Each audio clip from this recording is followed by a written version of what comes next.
పవన్ ఢిల్లీ మద్యం కుంభకోణం కేసులో కేజ్రీవాల్ ను అరెస్ట్ చేయడం జరిగింది. ఈ విషయం అందరికీ తెలిసిందే. సో ఎన్నికల ప్రచారంలో భాగంగా కోర్టు ఆయనకి షరతులతో కూడిన బెయిల్ మంజూరు చేసింది.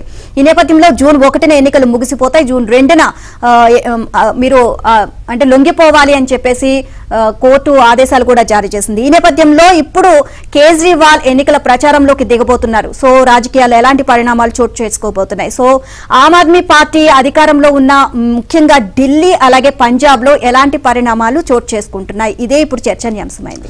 చూస్తే మద్యం విధానం కుంభకోణంలో అరెస్ట్ అయిన ఆమ్ ఆద్మీ పార్టీ అధినేత ఢిల్లీ సీఎం కేజ్రీవాల్ కు ఎన్నికల ప్రచారం కోసం బెయిల్ రావడం ఎలాంటి ప్రభావం చూపుతుందన్నది ఇప్పుడు చర్చనీయాంశమైంది. మరీ ముఖ్యంగా ఆప్ అధికారంలో ఉన్న ఢిల్లీ పంజాబ్ రాష్ట్రాల్లో కేజ్రీ రంగంలోకి దిగితే రాజకీయ పరిణామాలు ఎలా మారతాయన్నది ఆసక్తికరంగా మారింది. 2 వారాల బెయిల్ పొందిన కేజ్రీ శుక్రవారం బయటకొచ్చారు. మరుసటి రోజే మీడియా సమావేశం ఏర్పాటు చేయగా పార్టీ కార్యకర్తలు నేతలు భారీ ఎత్తున తరలివచ్చారు.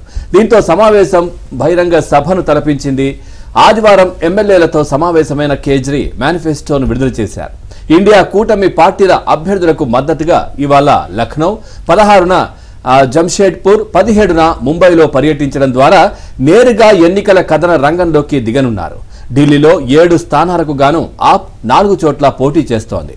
కాంగ్రెస్ కు 3 స్థానాలు కేటాయించింది. ఢిల్లీలో 6వ విడతలో ఈ నెల 25న పోలింగ్ జరగనుంది. పంజాబ్ లో మాత్రం కాంగ్రెస్ ఆప్ వేటికవే పోటీ చేస్తున్నాయి. చాలా చోట్ల ప్రధాన ప్రత్యర్థులుగా తలపడుతున్నాయి. ఈ రాష్ట్రాల్లో 7వ విడతల్లో జూన్ 1న పోలింగ్ నిర్వహించనున్నారు.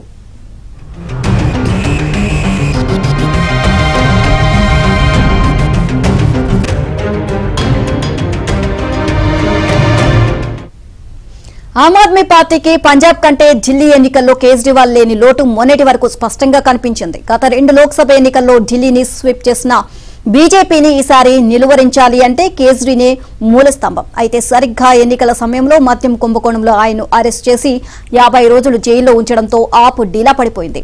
మరోవైపు ఆప్తో పొత్తును తీవ్రంగా వ్యతిరేకిస్తూ కాంగ్రెస్ కు చెందిన పలువురు నాయకులు రాజీనామా చేశారు.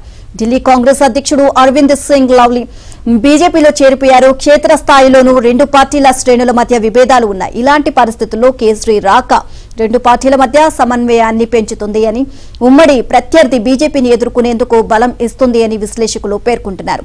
కేజ్రీవాల్ రాకతో ఆప్ కార్యకర్తల్లో నైతిక స్థైర్యం పెరిగింది. ఆప్ కాంగ్రెస్ ఎన్నికల సమన్వయ కమిటీల్లో చురుకుదనం వచ్చింది. అయితే సుదీర్ఘ కాలం నుంచి ప్రత్యర్థులుగా ఉన్న పార్టీల మధ్య 2 పార్టీల మధ్య ఓట్ల బదిలీపైనే ఆందోళన వ్యక్తమవుతోంది.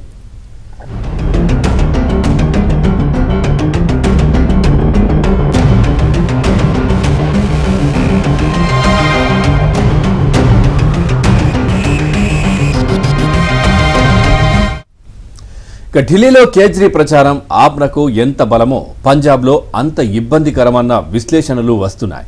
సీఎం భగవంత్ సింగ్ మాన్ ఇప్పటి వరకు అంతా తానే అయి నడిపిస్తున్నారు. దీంతో కేజ్రీ వచ్చినా పెద్దగా ప్రయోజనం లేదంటున్నారు. అంతేగాక ఆయన రాక రాష్ట్రంలో ఆప్ కాంగ్రెస్ శ్రేణుల మధ్య విభేదాలను మరింత రాజేస్తుందని, ఆ ప్రభావం ఢిల్లీ పైన పడుతుందని పేర్కొంటున్నారు.